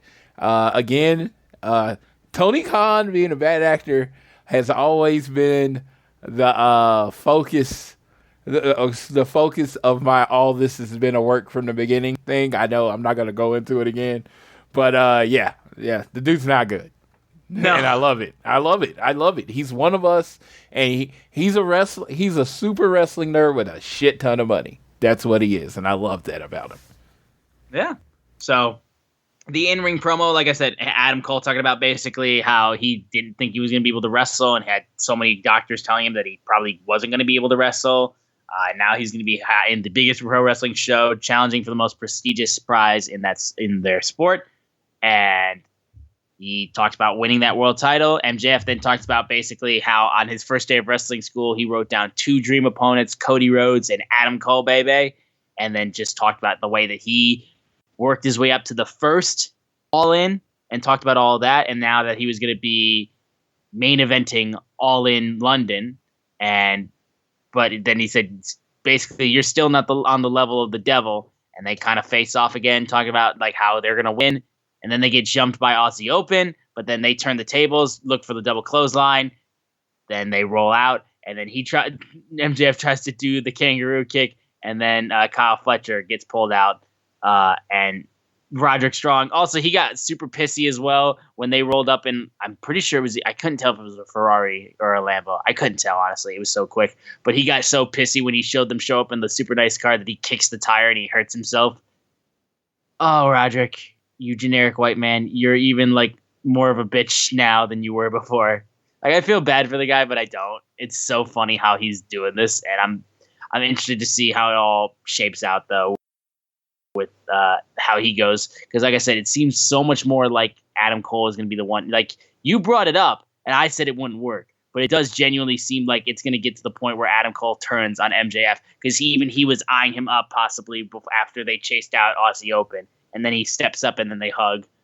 So you might honestly be right about that. Yeah. When Adam Cole said, Adam Cole, if you know his favorite wrestler, everybody does the Shawn and Brett thing, but his favorite wrestler was Stone Cold Steve Austin, right? Well, before WrestleMania 17, Stone Cold Steve Austin. I need to do anything. I will do anything. What? Yeah, that's what he said. Yeah, I will do anything. I need to win this match. And I felt like when he was cutting his promo, it very much had that vibe. Very much had that vibe. I was reminded of it too, for sure. Yes, by do anything. Like, I know we're friends. I like you. I want to be your best friend. We can go play video games afterwards. But you're not beating me at All In. You're not beating me at the biggest show ever. I'm going to embarrass you. And that makes me excited. Yeah, it makes me excited too. We then, oh boy, talking about matches that, like, this wasn't made for you. Yeah. The Texas Chainsaw Massacre death match between Jeff Jarrett and Jeff Hardy. This match was sponsored by the Texas Chainsaw Massacre video game that is coming out. Very much in the same vein as the Friday the 13th video game for anybody who's played it. So it's going to be, I'm hoping it's a lot less buggy than that one, honestly. The game looks good, I will say, but this was an ad thing. First thing I want to say off top was the fact that it was reported that they got like over $100,000 off of this brand deal, and all of the money went to the Maui fund, basically to fund the help for the fires that the city of Maui and Hawaii have suffered through. So that's a W from Jump Street that you get. That they made all that money and then they gave it to that cause, which is amazing. Which, I mean, it's Fight for the Fallen. It's good to see that they're still keeping that in the name, and they are still sticking to that mindset too. I do like that. But this match, people have strong opinions on, and I honestly want to go to Floyd with it first because I don't know which way he would go with it. But I want to go to see Floyd's thought on this match specifically. I love wrestling. I love all aspects of it. This match was not for me. There it is. It was a cluster. I was on the phone with JR. If people didn't know, Madden came out on Monday. I'm on YouTube TV, so the show continued on my YouTube TV while I played Madden. And then I saw the end. I imagine there is some wrestling fan that went freaking nuts and love this match, and to them, I'm glad you enjoyed it. The belt looked awesome. Dude. Yeah. Dude. If I was into horror movies at all. Oh, yeah. Sign me up for that. Texas Chainsaw Massacre isn't one of my favorite series in horror movies, but I mean, like, dude, for a match that got thrown together in like a week, the fact that they got a belt made for it and it had Leatherface on it, that's just cool off jump. I got to tell you, it made me want to go in a call to get a Patrick Mahomes belt made with the hair and the headband and Chief stuff all everywhere. I'm not, but like, you know, my finger started itching because that's the first thing I saw. And I was like, oh my God, a Patrick Mahomes head silhouette on there as a thing. Oh my God, with every time he's won the MVP. But I'll wait till the end of his career to get that done. But yeah, no, but I am not into horror movies. Don't like them. Not my thing. Yeah, I like to sleep. And unfortunately, I have overactive imagination. And horror movies jack with that thing like crazy. So this match was fun. I liked Satnam Singh for a certain group of people. I'm not saying for me. I liked Satnam Singh in the overalls. And it was funny because I think it was like last week or before I was saying how we need to really get away from the cluster death matches on AEW Dynamite for a week. And then it was like they just gave me the middle finger and upped it by 10. Yeah.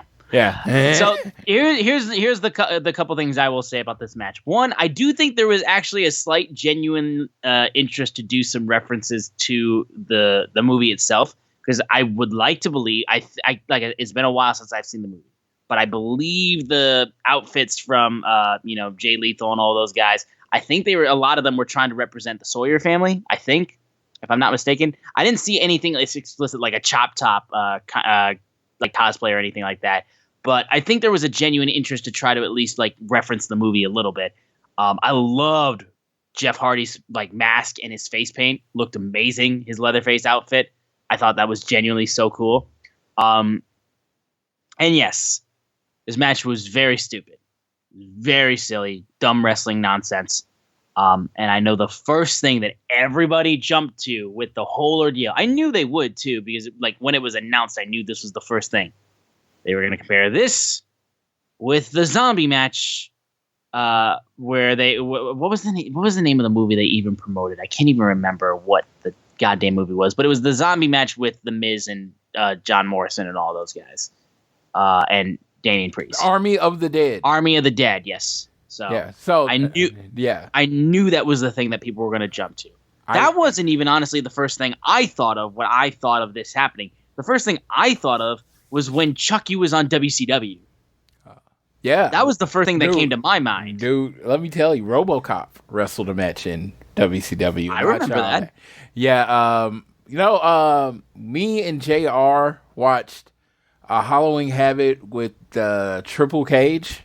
The extra, not the one that was in Ready to Rumble, but they did one on the show where it was the Alliance, the Red Hulkamania versus Hulk Hogan and Macho Man, and they had to go down the 3 tires and it turned into clusterfuck. That was a worse match than this one, by far.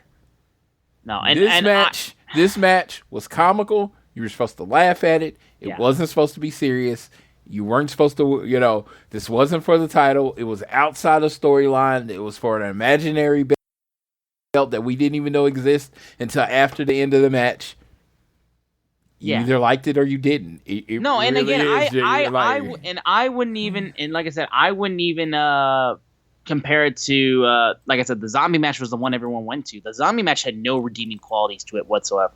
Yeah. This, honestly, more so to me, was like the Jackass match from WrestleMania with Sami Zayn and Johnny Knoxville. That's what that reminded me of. A match that honestly had some fun spots into it, but if you aren't into this, you aren't going to be into it at all. Yeah. Like, it's the same mindset. Like, obviously, if you don't like any of those gimmicky, like, stupid, like, oh, we're promoting something and it's got a whole bunch of dumb gags in it and stuff like that, you're never going to like any of these matches. And I get it. Like I said, some of them transcend it where nobody likes it. See the zombie match, like I said. I compare this significantly more to the Jackass match. Yeah. So, it's stupid fun. If you're in the right mood for it, it can be entertaining. And it had fun spots into it. Like I said, I will always take a guitar spot. I think the guitar being slammed into people's heads is one of the best weapon spots. It's just so well used, even though I feel bad for the guitar because I'm a music guy.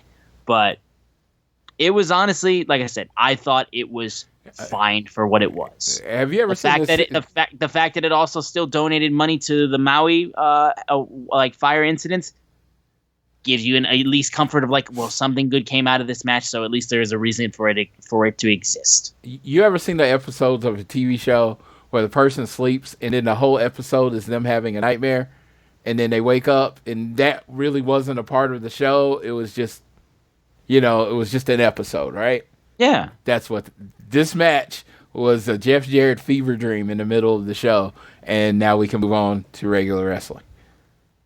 Exactly. Exactly. But either way, we had the qualifier match between Britt Baker and the Bunny.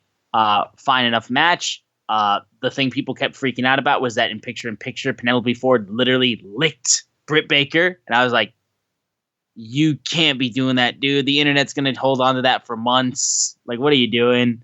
But it was very funny, I will say. But Britt gets the victory, punches her ticket. So a girl who was also announced on the first All In, she is also going to be at All In London. Very cool to see. So that match is now set. Saraya versus Hikaru Shida versus Britt Baker versus... Oh my God, why am I blanking on the last one? Shit. Who's the last one? So Britt Baker. Tony Storm. Yeah, she got the bye. That's why that's why I forgot, because she got the bye. That's right. I love Tony Storm though. But yeah, so that was cool. Max Caster and Anthony Bowens were gonna have a match. I will mention from Collision how they were gonna go scissor me, and then proceeded to not have Daddy Ass to scissor, which is very sweet. And then the House of Black came out and jumped him and then took Billy Gunn's boots. So I just wanted to mention that real quick before we got to the main event. But thoughts on the women's match and then just the House of Black going after the Acclaimed yet again? Let's see. Women's match. I thought it was really good. I just thought it was done well. Britt and Penelope had worked a lot together, and you could kind of tell because everything just looked a lot smoother. Britt and the Bunny had worked a lot together, so everything looked smooth. Penelope played her part, and I loved them. And it was just so funny. They came out in their horror gimmicks, and it's like, why wasn't you in the Texas the Chainsaw match? That's all I could think when I saw that. Let's see. What else am I thinking? What was the other match? It wasn't even a match. It was just the Acclaimed coming out and then getting jumped by the House of Black. My eyes rolled so hard. The Acclaimed fighting, I don't know who else is even there. The Acclaimed fighting the House of Black and coming to Billy Gunn doing his return. I might be a stick in the mud. It does nothing for me. Like them stealing the boots was the biggest thing that I was like, okay, so we're gonna get this kind of finished, and gives me comfort in knowing Billy Gunn is coming back. I think the House of Black has done a lot to legitimize and make these trios titles something that matter. They are the dominant trio in AEW right now, and that's what the belts mean.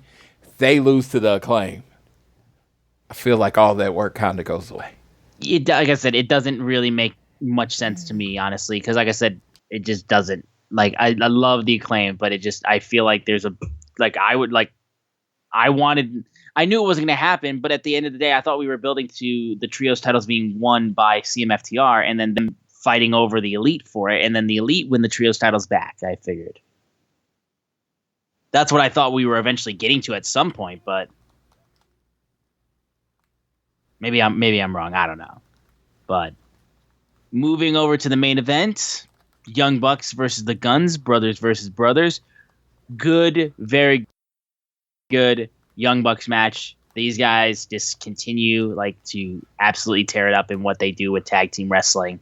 And they were able to actually cheated to get the win too, because as the Guns tried to use their other teammate to get leverage on a roll up, Young Bucks fought out of it, and then they did the exact same thing. And they were able to get the leverage to get the pin. Then Juice Robinson and Jay White come out, continue attacking the Elite, thanks to the help from, mentioned from Don Callis. They're looking like they're going to trap Matt Jackson's arm and injure it into a chair. And then FTR comes out. They clean house. They chase him off. And then the Bucks and FTR cooperate as Dax and Cash tease hitting the Shatter Machine, but then don't do it and then hold their titles facing off against the Bucks. So you're not getting your shit slinging, I will say, from FTR and the Young Bucks. Like we all kind of wanted, but again, they haven't turned heel or anything like that, so you kind of knew you weren't going to get that. But you wanted another element, I felt like, from this match instead of just more respectful tag team wrestling. Yeah, I like me some respectful tag team wrestling. I like that the story is just 1 versus 2. But I think if you're going to do this right, something big is going to have to come out of the match. And I don't know what that is, but something big is going to have to come out of that match where it's going to have to be somebody not doing the right thing. You know what I mean? So yeah, right now it looks like FTR is kind of being built as being hotter than the Young Bucks right now. So that match is going to be crazy. Oh, yeah. I am trying my best in my own life to temper my expectations for that match. It's not going to happen, I feel like, though. Yeah. It's just like, when y'all hear the review next week, it will. I doubt it will show any of that me being tempered at all. I'm going to probably be nuts. Yeah. So that was Dynamite. Best part was when Leatherface came out. Anyways,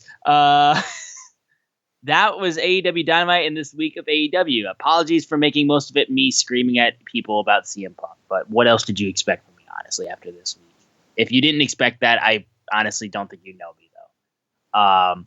But yeah, current All In card right now as we stand, I think it looks solid.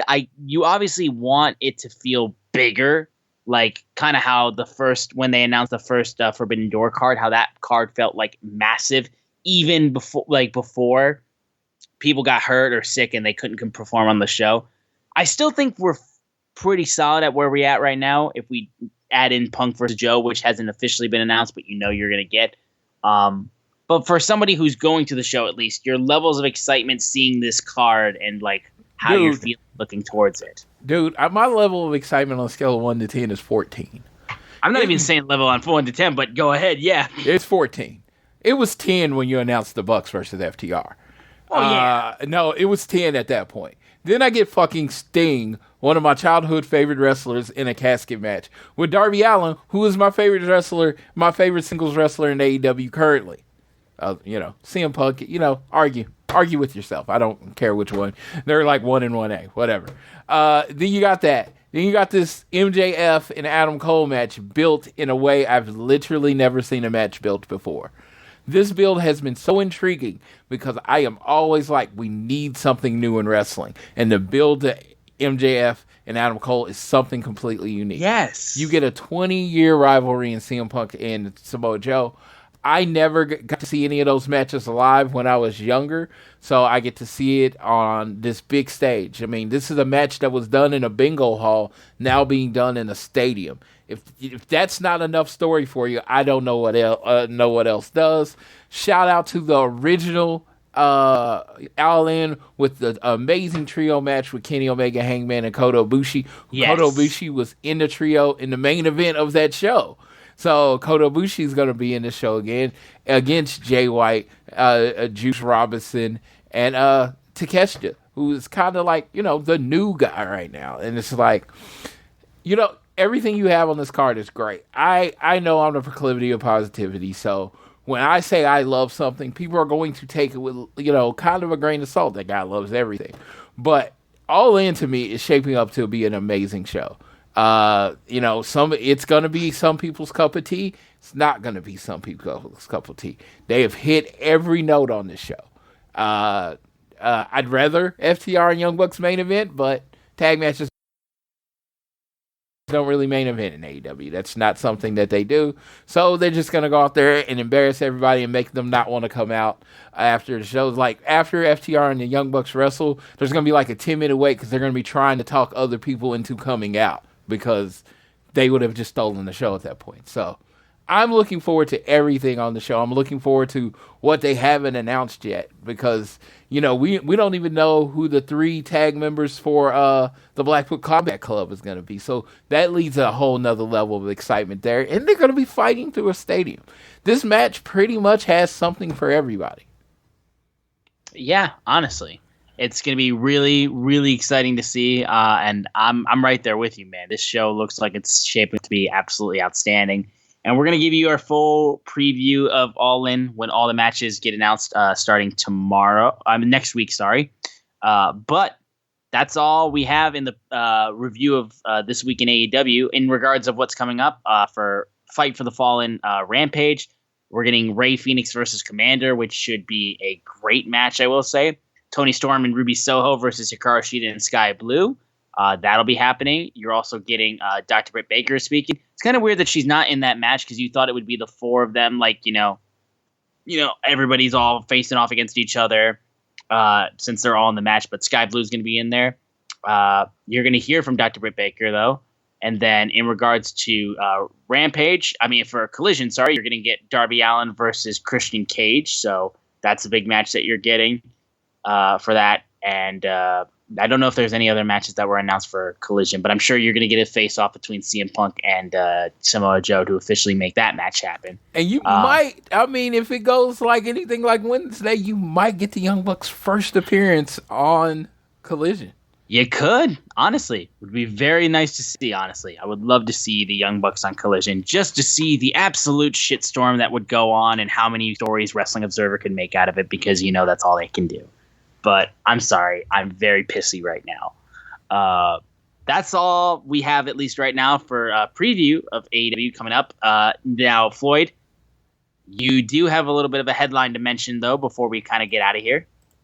Yes, as a person that is going to London, when you bought a ticket, they said, hey, you can buy a ticket to this fan fest on Saturday. Like, it's just a little extra, and you get to go to a fan fest and meet AEW wrestlers. You know it's on Saturday. You know where it's at. We literally know nothing else.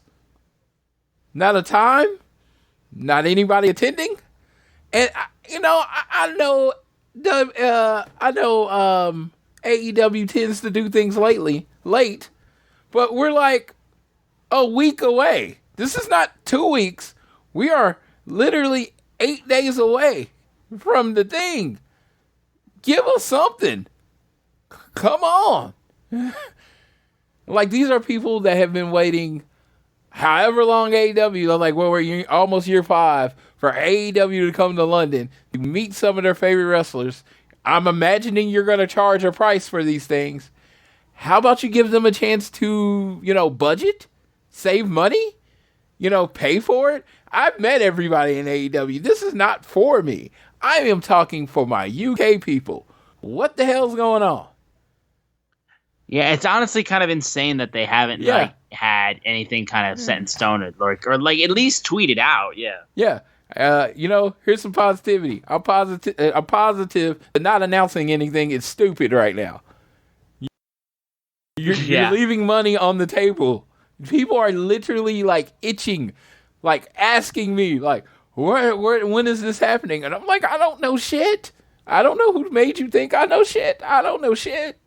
I don't know if FTR is going to be there. I don't know who's going to be there. And it's just so what are we doing? You know? What are you, is it going to be games? Is it going to be stuff? And I know, they gave the All Out stuff to StarCast. Smart. What are we doing in London? Yeah. No, I am just serious. It just seems like I understand they play fast and loose. There's going to be 80,000 people there. They announce it next Wednesday. It's probably going to sell out. Everything's going to sell out. But, fan service. Let your fans prepare. No, so we'll see at least what comes of that at least. But because I'm like to say, if they don't announce FTR, I ain't even go. I mean, I'm going. I'm not paying for anything because I've met all of these wrestlers. You know what I mean? So yeah. And I'm not taking anything with me to get signed. I did get my new AEW tag belt. I didn't even bring that up. You did, yes. God, it's so beautiful. And I got a question. Have you seen anybody else on social media post about having that belt. Not that I've seen, at least. No, like I'm on Twitter, Instagram, I'm in wrestling groups. I don't think they sold a lot of those belts. I don't think so either. I mean, they restocked the AEW World Title like a good amount, and they at the live events they sell the AEW and the TNT title, but I haven't seen. Yeah, like when the TNT title came out, oh god, there was 100 posts about it. Yeah, with the world title, 100 posts. I literally I'm the only post I've seen about the tag belt. I know I'm not the only one that ordered it, but it is just I'm in a Pro Wrestling Tees VIP group. I haven't even seen anybody else in the VIP group.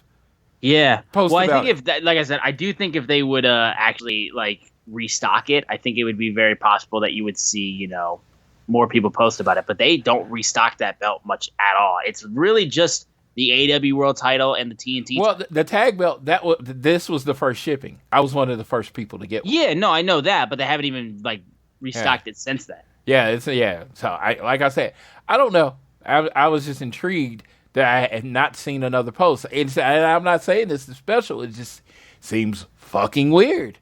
It is odd, yeah. It is such a cool belt design, though. No, I love it. I sent Tash a message about it, and he was like, "Bring it the next time." Yes, and that is pretty much the Have you gotten your FTR belts yet? No. So I'll tell you this about the FTR belt. I was like, oh, I have the rest of your money for the belt because I kind of paid half down. I was going to pay half later. And he's like, and I was trying to ask him how to pay him. And he's like, yeah, don't worry about it. That made me think I'm probably not getting the belt for a while. Right, because it's not that urgent. If it's not that urgent for him to get, someone is trying to give him money. And he's like, that means the belt's not going to be ready. Fair enough. Because if he had the belts ready, he'd be like, hey, where's my money?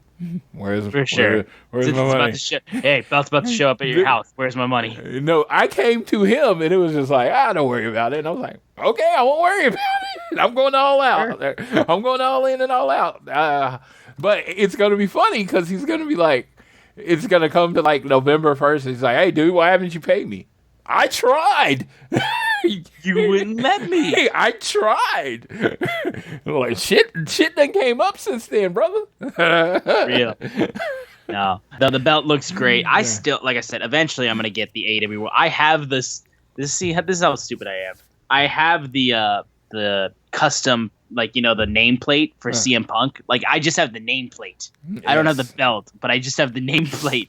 Yes, I have the blank nameplate, and I really want to get the Jay Briscoe one done, so it could be like the FTR ones.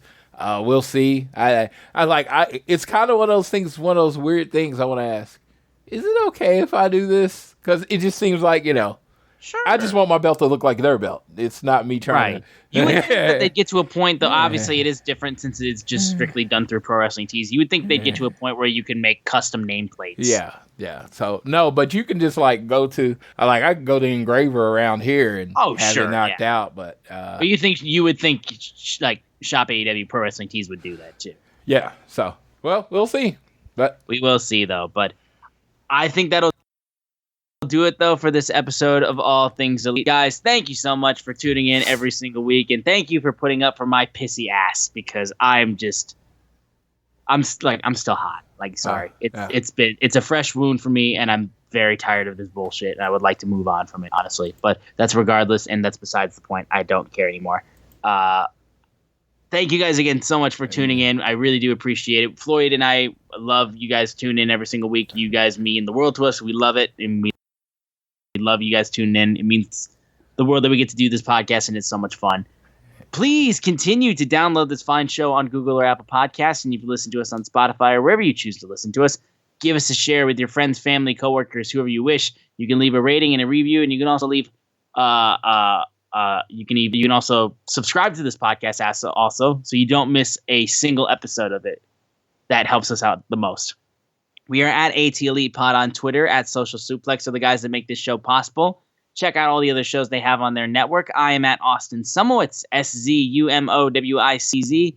Floyd is at Floyd Johnson Jr., and I will kindly go sulk into the corner and scream about how much I hate wrestling fans and I hate wrestling media and everyone is so stupid and everything like that. I will go sulk, and then I'll also probably see my mentions get blown up about people hating me, but that's fine. I really don't care. And Floyd, the true proclivity of positivity, he can take us home on this episode of All Things Elite. I ask everyone that listens to the show for their positive thoughts and prayers to whoever you, whatever deity that you pray to. If you don't pray to a deity, just give me positive vibes. I need a lot of things to go my way. A lot of things to go my way before next week. So hopefully that's done. I keep hoping and praying that I wake up in the morning and I have an email saying that my original passport is on the way or something like that. But like I said, with the amount of errors in it, I don't know how they're gonna give me one on that one. But I'm just asking. On all this I say be nice to each other, and that all holds true. I think every day you should, if you have the ability, I've seen the movie Pay It Forward, and it's like you have the ability to make someone happy, make someone smile, to give them a positive word. If you think someone someone just brings a light to your life or whatever, give them the compliment, pay them the compliment, and just let it, hopefully, it puts out the good vibes with you. And I will tell you anything. If it comes from a good place, no one will take it the wrong way. But again, I ask everybody for all your vibes. I need all things elite vibes. I need all the proclivity of positivity going my way, because to get this passport and to go to London, and that'll be the great time if I can make that happen. If I can't, I will have to live with that. So I will leave you how I always leave you, whether it's home, work, or school, or filling out applications. Always do your best to be elite.